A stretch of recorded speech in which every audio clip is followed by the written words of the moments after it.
អ្នកទាំងអស់គ្នារឿងនេះគ្រាន់តែខ្ញុំថតកំសាន្តលេងទេខ្ញុំសូមបងប្អូនអ្នកទាំងអស់គ្នាកុំយកគំរូតាមរឿងនេះបាយបា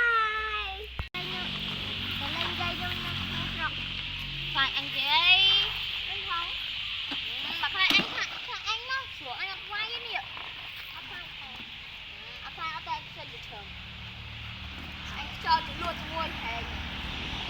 កាត់ណាហែងក្នុងភូមិយើងមានស្រីស្អាតម្នាក់ហាំបោះបត់ស្អាតនោះគឺជាមនុស្ស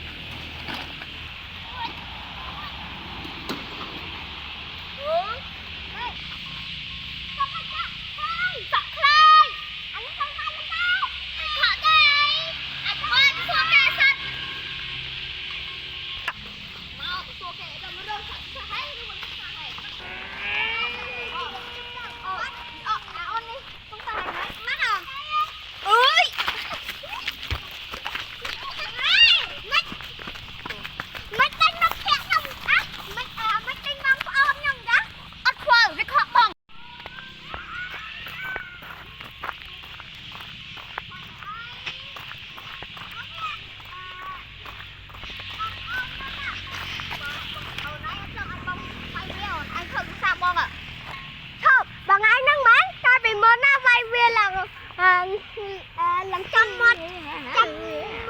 មុខអស់ហើយនឹងហើយវាឆ្លើយដល់បងពេកថាម៉េចយកវាអត់ខ្លាចបងទេវាថាបងណាស់មិនមានដៃកំណត់